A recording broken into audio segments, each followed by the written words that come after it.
কি কি করবেন, কিভাবে সংসারে থেকেও আপনি ভগবানের পথে মন পরিচালিত করবেন, গুরুদেব নিশ্চয় আপনাদেরকে সেই উপদেশ বাণী প্রদান করেছে। উপদেক্ষন্তি তা জ্ঞানং জ্ঞানেন তত্ত্বদর্শন, সে তত্ত্বদর্শী গুরু আপনি কোন পথে গেলে আপনার মঙ্গল হবে সেই উপদেশ আপনাকে প্রদান করবেন। তাহলে গুরুর প্রতি শিষ্যের কর্তব্য হচ্ছে সেটাই, সেই গুরুর উপদেশ যদি আপনি ঠিক ঠিক মেনে চলেন তবেই হবে গুরুর দক্ষিণা। দক্ষিণা মানে শুধু টাকা পয়সা না, ভালো করে লক্ষ্য করবেন। গুরুর প্রতি শিষ্যের দক্ষিণা কি? গুরু যে উপদেশ আপনাকে দিয়েছেন, গুরু যে আপনাকে মন্ত্র দিয়েছেন, সেই উপদেশ যদি আপনি মেনে চলেন, সেই মন্ত্র যদি আপনি জপ করেন, সেই উপাসনা যদি আপনি প্রতিনিয়ত পাঠ করেন, তবেই হবে আপনার গুরুর প্রতি গুরুর দক্ষিণা। টাকা পয়সা দিয়ে দক্ষিণা হয়, বুঝতে পারছেন? পিতামাতার হচ্ছে আমাদের প্রথম গুরু, সেই পিতামাতার প্রতি আপনার দক্ষিণা কি?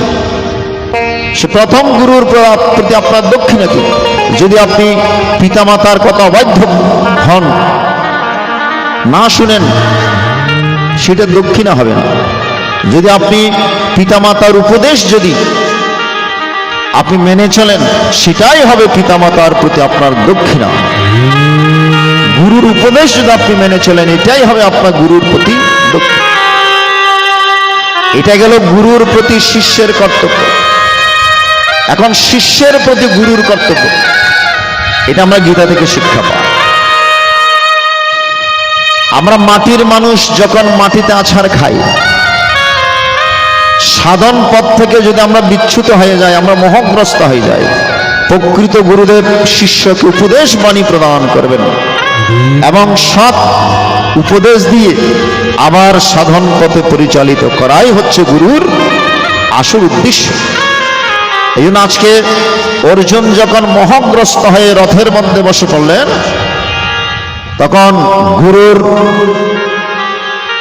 গুরুর দায়িত্ব কর্তব্য হচ্ছে শিষ্যের মনের মোহ দূর করা, শিষ্যের মনের কালিমা বিদূরিত করা, ঠিক কিনা বলুন?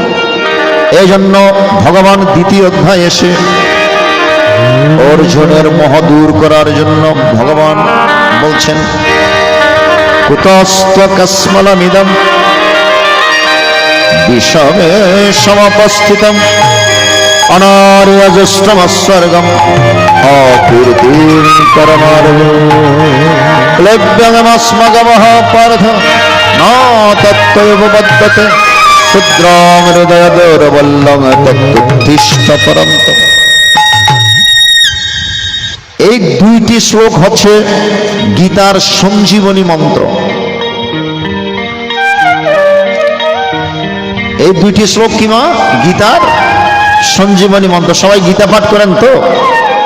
গীতা পাঠ করেন? খেতে মন না চাইলেও খেতে হবে তিতা, ভালো করে লক্ষ্য করবেন। খেতে যদি মন নাও চাই, তবে খেতে হবে কি? তিতা। পড়তে যদি মন নাও চাই, পড়তে হবে গীতা। এই জগৎ সংসারে তিতা কেউ খেতে চায় না, নাকি? সবাই মিষ্টি স্বাদযুক্ত খাবার খেতে চায়, কিন্তু বেশি টেস্টি খাবারে রোগ বেশি, বেশি মিষ্টি জাতীয় খাবারে রোগ বেশি। এই জন্য ডাক্তার সাহেব বলেন, এই লিভারকে ঠিক রাখতে গেলে, ঠান্ডা রাখতে গেলে আগে একটু তিতা খেতে হবে, ঠিক কিনা? নাকি ভুল বলছি? একটু তিতা যদি খাবারের আগে আপনি খেতে পারেন, আপনার লিভার ঠান্ডা থাকবে, সুস্থ থাকবে। এই জন্য আপনার অশান্ত মনকে যদি আপনি শান্ত করতে চান, আপনাকে শ্রীমদ্ ভগবদ গীতা গীতার বাণী এই জন্য বলছেন পদকর্তাগণ, মন না চাইলেও খেতে, মন না চাইলেও খেতে হবে তিতা, আর পড়তে মন না চাইলেও পড়তে হবে শ্রীমদ্ ভগবত গীতা। হরিবল হরিবল হরিবল। এই দুইটি মন্ত্র হচ্ছে সঞ্জীবনী মন্ত্র, দুইটি সঞ্জীবনী মন্ত্র। আমরা যখন সংসারে কোনো কারণে মনের মধ্যে আমাদের মনের মধ্যে ফ্রাস্ট্রেশন চলে আসে, আমরা হতাশ হয়ে যাই, মায়েরা একটু সামনে চলে আসুন, মায়েরা একটু সামনে চলে আসুন, সামনে থেকে বসে যান, সুন্দর হবে। হরিবল। যেন পেছনে মায়েরা আসলে একটু বসতে পারে। বাবা ঠিক আছে ঠিক আছে। হরিবল। সংসারে যখন হতাশা চলে আসে বিভিন্ন কারণে, আপনি এই দুইটি শ্লোক বেশি বেশি পাঠ করবেন। অর্জুনের মনের মধ্যে যখন হতাশা, আত্মীয় স্বজন দেখে যখন হতাশগ্রস্ত হয়ে রথের মধ্যে বসে পড়লেন, ভগবান এই দুইটি মন্ত্রের মাধ্যমে অর্জুনের মনের মধ্যে সেই পুনরায় শক্তি সঞ্চার করেছিলেন। প্রথমেই কি কি? কুতস্ত কস্মলমিদম, কোথা হইতে তোমার মনের মধ্যে কসমল, তোমার মনের মধ্যে মোহ জন্মগ্রহণ করেছে। অর্জুন, এই মোহ তো তোমার শোভা পায় না।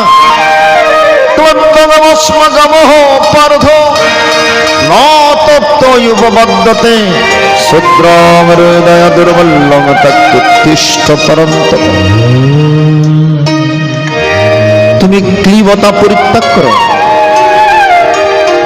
তুমি একজন যোদ্ধা।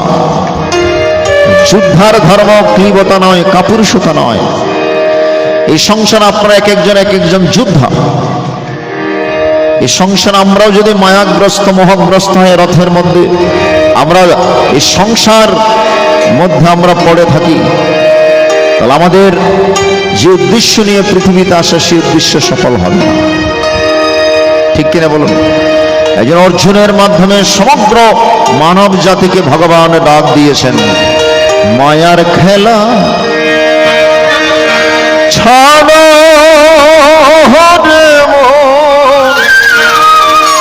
বেলা যাই তোর বহিয়া।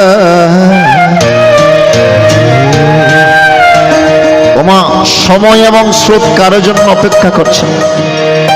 অনেকে বসে রয়েছেন, এখন কি আর গীতা পাঠ করবো, হরিনাম করব, আর একটু বয়স হোক, আর একটু সময় হোক।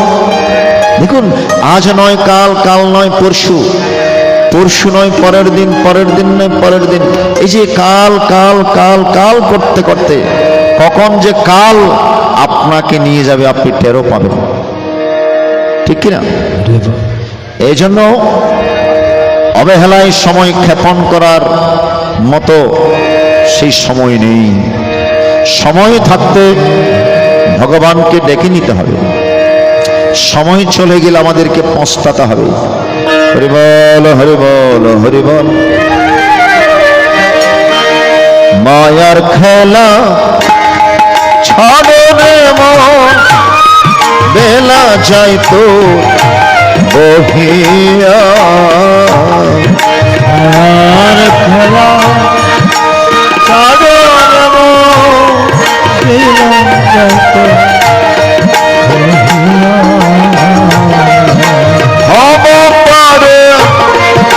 মাঝে তরে ডাকে বাহু তুলিয়া।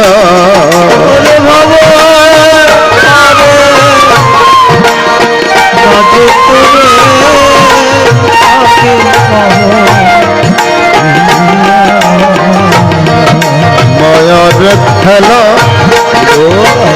ছড়ে বেলা যায় তো বহিয়া। মায়ার খেলা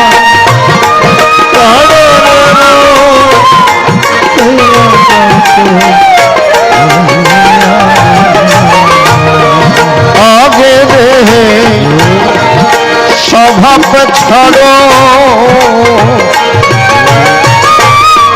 তবে দেশে যেতে পারো।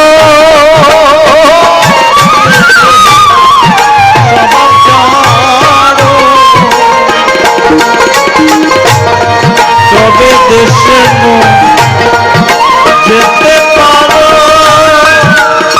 এখন শ্রাবণ মাস, মনসা পুঁথি পাঠ বিষয়। ছোটবেলায় মনসা পুঁথি পাঠে যখন যেতাম, এই প্রাচীন গানগুলো আমার বাবাজিদের শ্রীমুখ থেকে শুনেছি। এগুলো অনেক বছর আগের গান, আমরা 500-600 বছর আগের গান হবে। হরিবল। এগুলো হারিয়ে যেতে বসেছে। এখন এর পুঁথি পাঠকগণ এই সুরগুলো, এই গানগুলো করে না, এই বিচ্ছেদ গানগুলো করে না। এই গানের কি যে তত্ত্ব কথা রয়েছে সঙ্গীতের মধ্যে, আপনি শুনলেই বুঝতে পারবেন কি মার্মিক কথাগুলো রয়েছে। আগে দেহে স্বভাবটা ছাড়ো, তবে দেশে মোর যেতে পারো। আগে দেহে স্বভাব ছাড়ো, বলো হরি তবে দেশে মোর যেতে পারো। ওরে সুজন মাঝি সঙ্গে ধরো, নিবে নৌকায় তোলিয়া।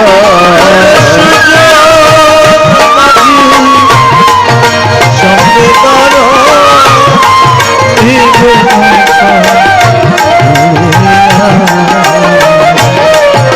মায়ার খেলা ছড়ো রে এমন, বেলা চাইতো বহিয়া।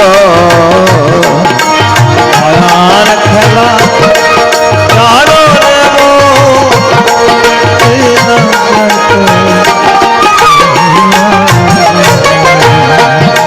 কামিনী কম রসের গোলা, হেলে বাড়ে মো ত্রিতাপে চালা। রসের গোলা, বল হরি হেলে বাড়ে মো ত্রিতাপ চালা। আমার মন গেল না কৃষ্ণ সেবা, রঙ্গ রসে মছিয়া। কৃষ্ণ সেবা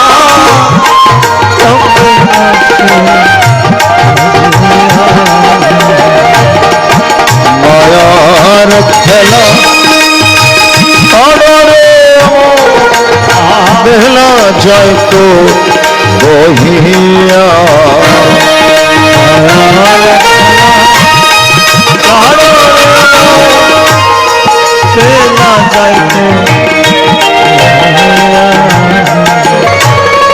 চৌষট্টি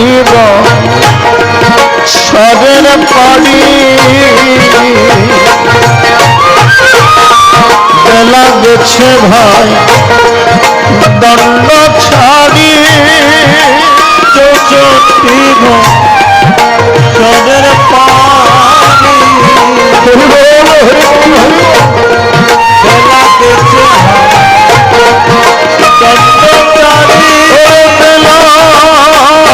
শেষে বনমালী কাঁদে ঘাটে বসিয়া।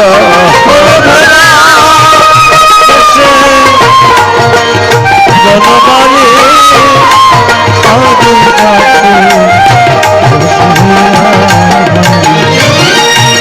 মায়ার খেলা ছড়ে মন বেলা যাইতো বহিয়া।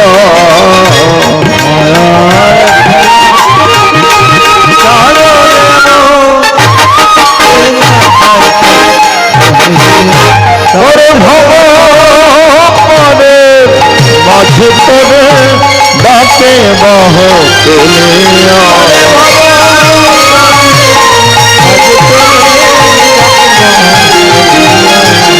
মায়ার খেলা ছড়ে মন বেলা যায় তোর বহিয়া। খেলা ছড়ে মন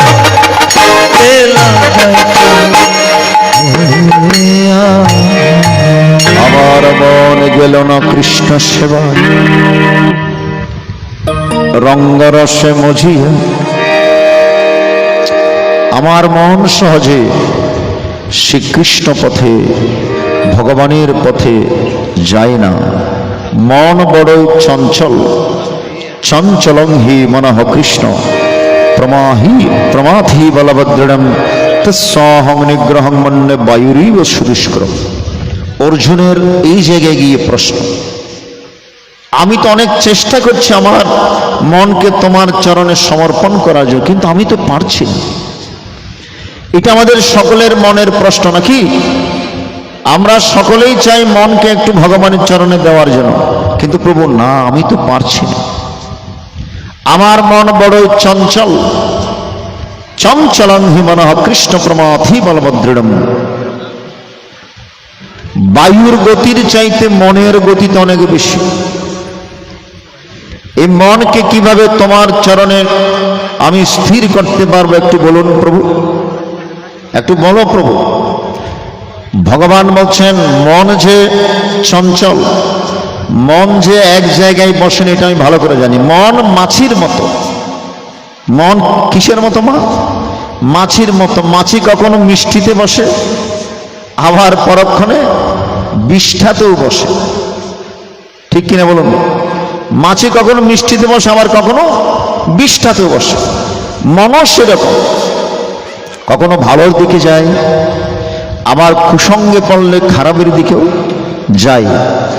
সুতরাং এই মনকে আমি কিভাবে তোমার চরণে স্থাপন করতে পারি? ভগবান বলছেন হ্যাঁ, মন যে বড় চঞ্চল এটা আমি ভালো করে জানি, তবে শুনো, একদিনে মন সংযত হবে না, একদিনে সংযত হবে। এই জন্য তোমাকে প্র্যাকটিস করতে হবে, অভ্যাস করতে হবে।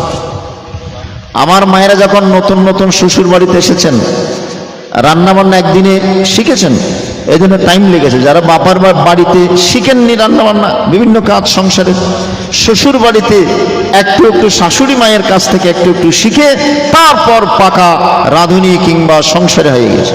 একদিনে তো হয়নি। যে কোনো কাজ করতে শিখতে গেলে একদিনে সম্ভব না, এই জন্য বারংবার অভ্যাস করতে হয়, বারংবার প্র্যাকটিস করতে হয়।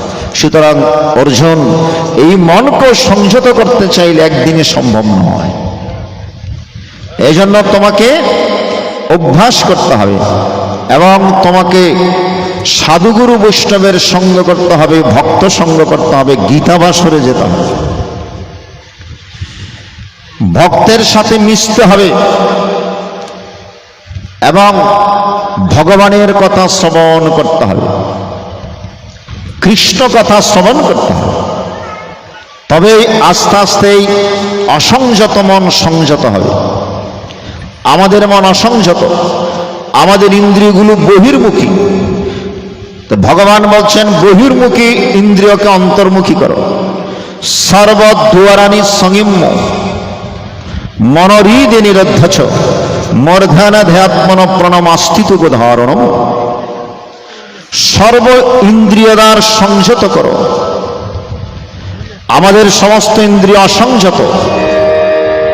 10টি ইন্দ্রিয় আছে, 5টি কর্মেন্দ্রিয় আর 5টি জ্ঞানেন্দ্রিয়। সমস্ত ইন্দ্রিয়ের রাজা হচ্ছে মন। তাহলে 10টি ইন্দ্রিয়, একটি মন, কয়টি হলো? 11টি, মানে একাদশ। একাদশী উপবাস থাকেন তো মেয়েরা? একাদশী থাকা মানে একাদশ ইন্দ্রিয়কে সংযত করা। বুঝতে পারছেন? ভালো করে লক্ষ্য করবেন। একাদশী মানে শুধু না খেয়ে থাকা নয়। একাদশী মানে শুধু না খেয়ে থাকা নয়। একাদশী মানে 11টি ইন্দ্রিয়কে আপনাকে সংযত করতে হবে। 5টি কর্মেন্দ্রিয়, 5টি জ্ঞানেন্দ্রিয়, আর সকলের উপরে বসে আছেন মন। 11টি একাদশ ইন্দ্রিয়কে যদি আপনি সংযত করতে পারেন, তবেই আপনার একাদশী থাকা সার্থক হবে। গতকালকে দেখেছি একাদশীর প্রসাদ, 10-12 রকমের আইটেম। আমি মনে মনে চিন্তা করলাম, এই কেমন একাদশী? এতগুলো খাবার যদি সামনে থাকে, আর আপনি কেমন একাদশী করেন? আপনার মন সংযতের চাইতে আরো অসংযত হয়, আপনার ইন্দ্রিয় আরো অসংযত হয়ে যাবে। এজন্য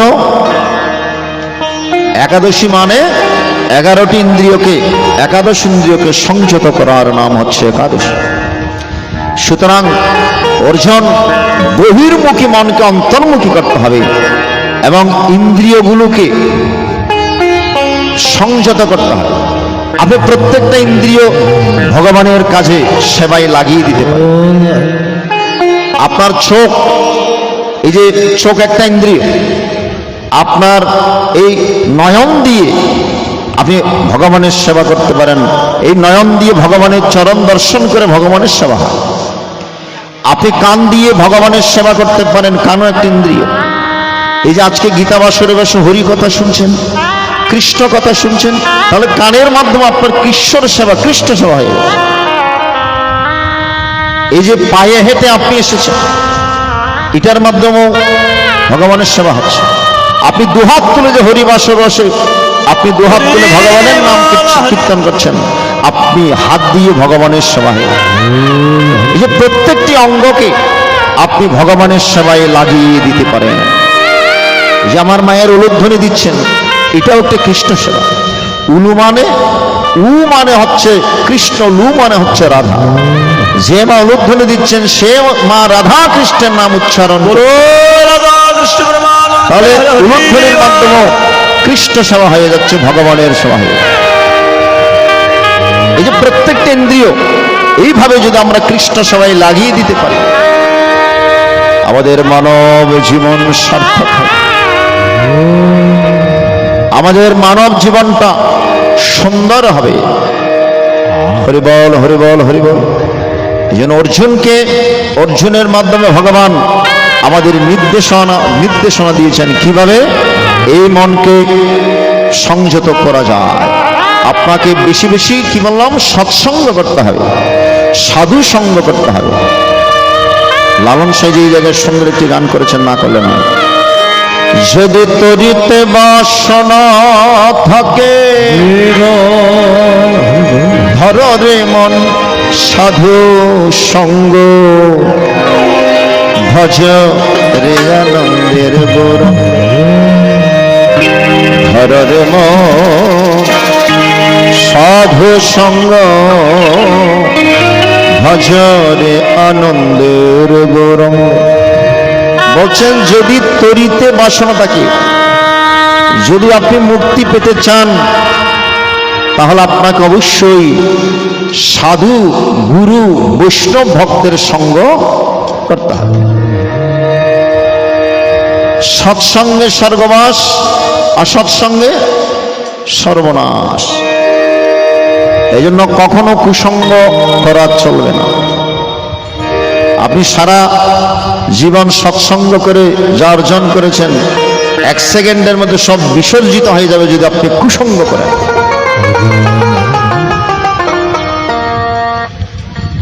ভালো কিছু অর্জন করা কষ্ট আছে, কিন্তু এটা বিসর্জন দিতে 1 সেকেন্ডের সময় লাগবে না যদি আপনি কুসঙ্গে চলে যান।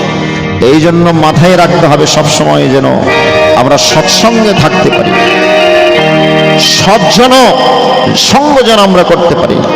লালন সেই জায়গায় যদি তরিতে বাসনা থাকে, তরিতে বাসনা থাকে সাধু সঙ্গ, সাধু সঙ্গ,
গুণ সাধুর গুণ যায় না বলা, শুদ্ধ চিত্ত অন্তর খোলা।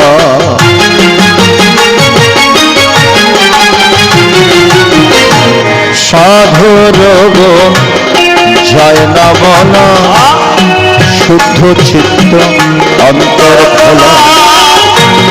সাধুর দর্শন মনের ময়লা, ওরে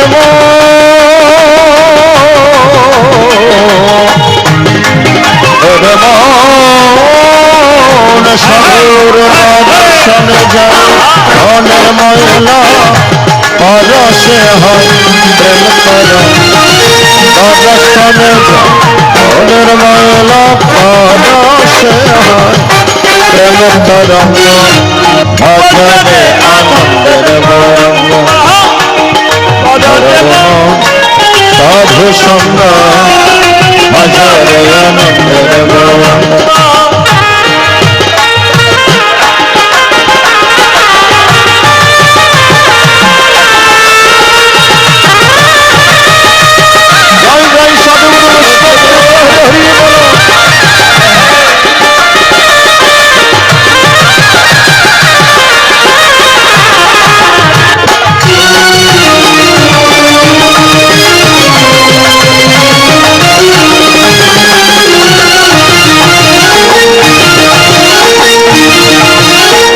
সাধু জনন প্রভেলনে তত্ত্বমানে মুক্তফলে।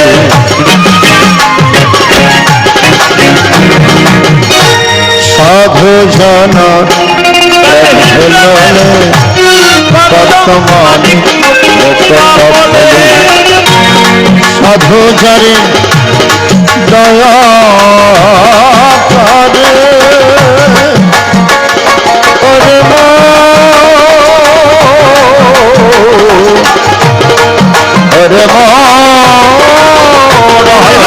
সাধু যারে দয়া করে, প্রেমময় দেন প্রেম অঙ্গ।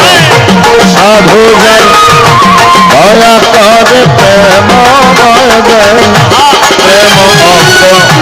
ভজনে আনন্দের গৌরঙ্গ, সাধু সঙ্গ ভজনে আনন্দের গৌরঙ্গ।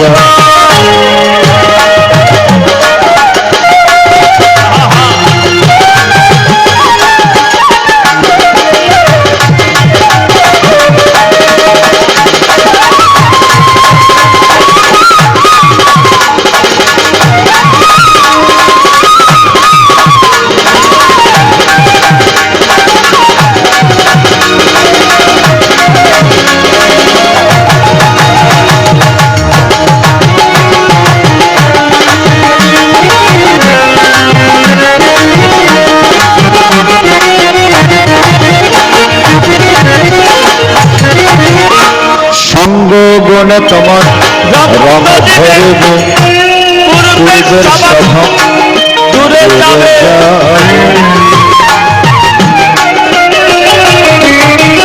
ও মায়েরা, সৎসঙ্গের একটা ভালো গুণ আছে। আপনি যখন ভালো মানুষের সঙ্গ করবেন, আপনার ভেতরে খারাপ গুণ থাকলেও ওই ভালো মানুষের সঙ্গের কারণে আপনার ভেতরে সে খারাপ গুণগুলো চলে যাবে। আপনার ভেতরে সদ্বুদ্ধির উদয় হবে, কুবুদ্ধিটুকু চলে যাবে। এই জন্য বলছেন, সঙ্গ গুণে তোমার পূর্বের স্বভাব দূরে যাবে। মুখের লালন বলে পাব প্রাণ গোবিন্দ, ওরে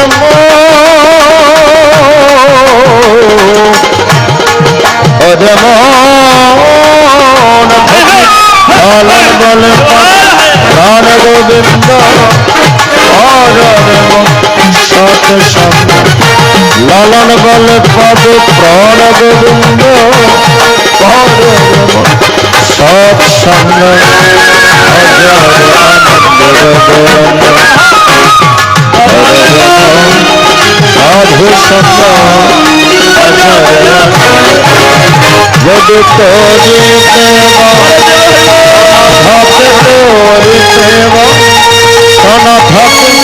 হরে মন সাধু সঙ্গ হাজারে আনন্দের গরম হরে সাধু সঙ্গ হাজারে হাজারে আনন্দের হাজারে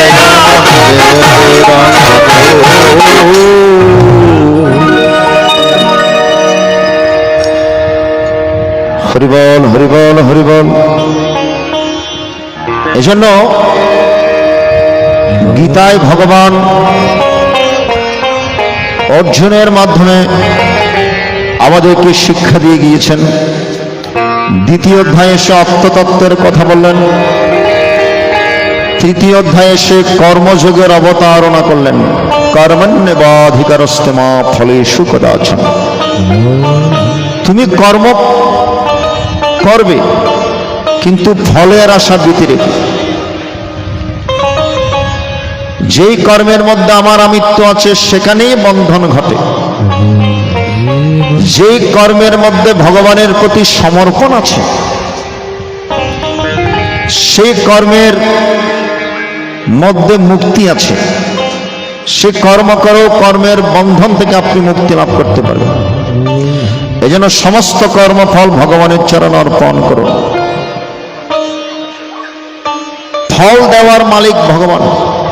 আমি কেবল নিষ্কাম ভাবে ভগবানের পিতাত্বে কর্ম করে যাচ্ছি।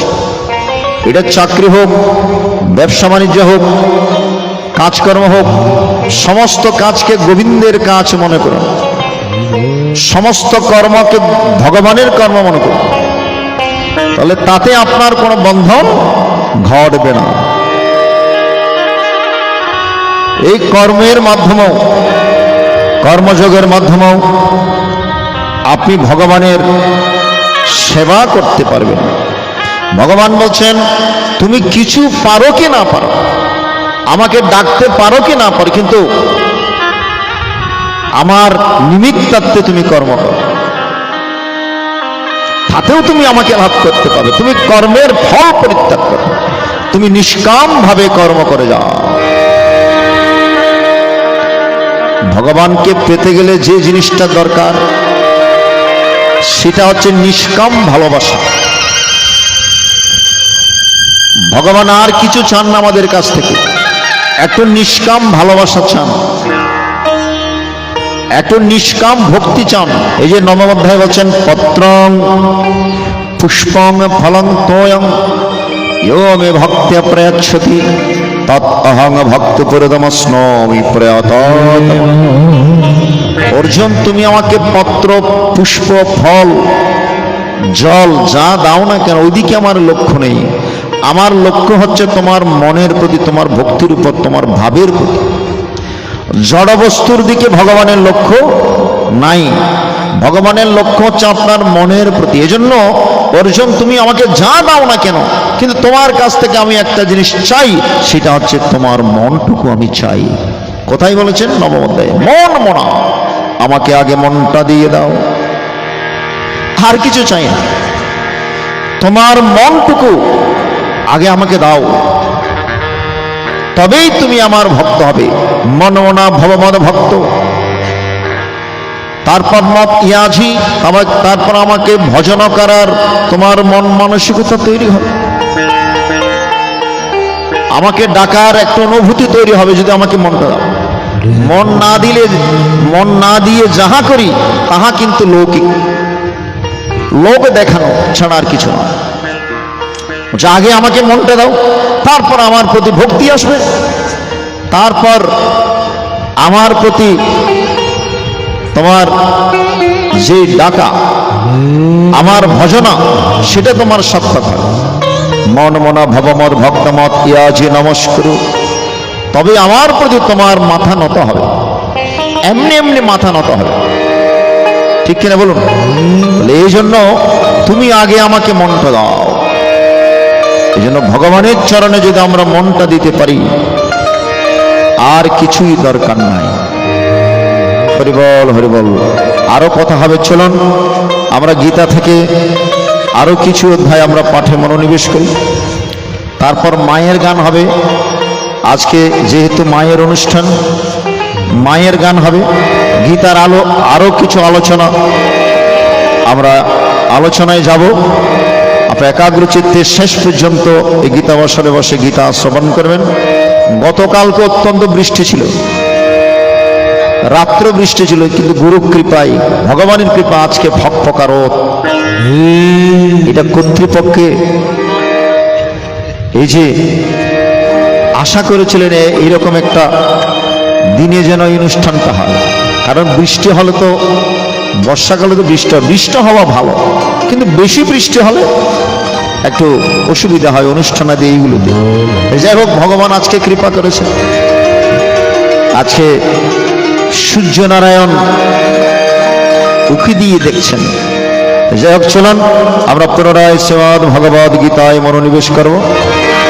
আপনার একাগ্র চিত্তে শ্রবণ মনন এবং নিদিধ্যাসন করবেন, সেই প্রার্থনাটুকু জানাচ্ছি।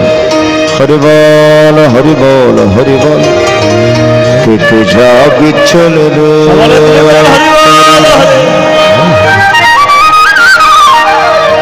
কেটে যাবি আয় রে তোরা এ মধুর বৃন্দাবনে, মধুর বৃন্দাবনে শ্যামের বাঁশি বাজে আজ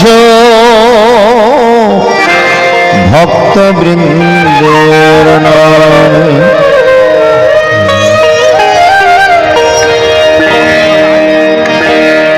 কে যাবি চলে রে তোরা, কে যাবি আয় রে তোরা মধুর বৃন্দাবন, মধুর বৃন্দাবন শ্যামের বাঁশি বাজে আজ রাধা রাধা। কে যাবি চলে রে তোরা, কে যাবি আয় রে তোরা মধুর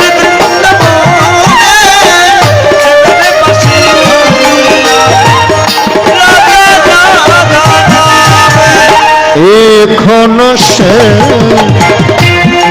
রাধারানী বাঁশি শোনে পাগল রে, এখন সে রাধারানী বাঁশি শোনে পাগল রে। অষ্ট সখীর শিরোমণি, অষ্ট সখীর শিরোমণি নব সাজে রে, নব সাজে রে শ্যামের বাঁশি বাজে আজ রাধা রাধা নাম। কে যাবে চলে রে, কে যাবে আয় রে মধুর বৃন্দাবনে, মধুর বৃন্দাবনে শ্যামের বাঁশি আমার আশা ছিল মনে মনে, যাব আমি মধুর বৃন্দাবন। আমার মনে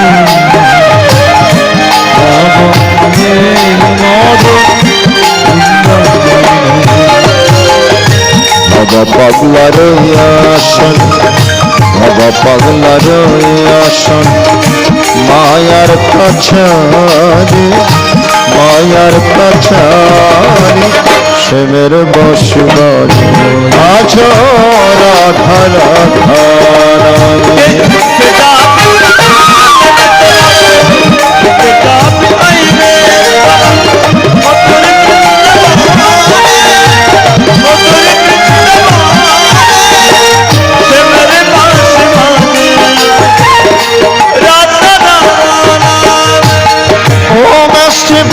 পরমাত্মনে নমঃ। অধগীতা দ্বাদশ অধ্যায় ভক্তি অগণ্য অর্জুন সত অয়কায়ে ভক্ত শঙ্কর পাশতে यत पुष्करम व्यक्त ईशके अवगतमा हरे कृष्ण हरे कृष्ण कृष्ण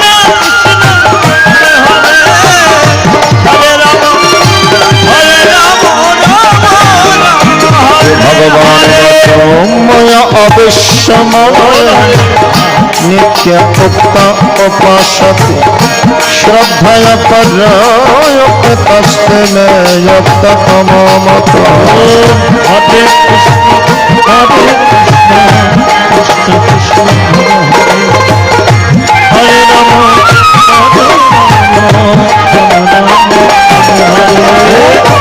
यतश्चरं हरिर्दर्शन अभक्तं पुरपाशते सर्वत्र गमचिन्तं च कुतस्थमाचलं ध्रुवं हरे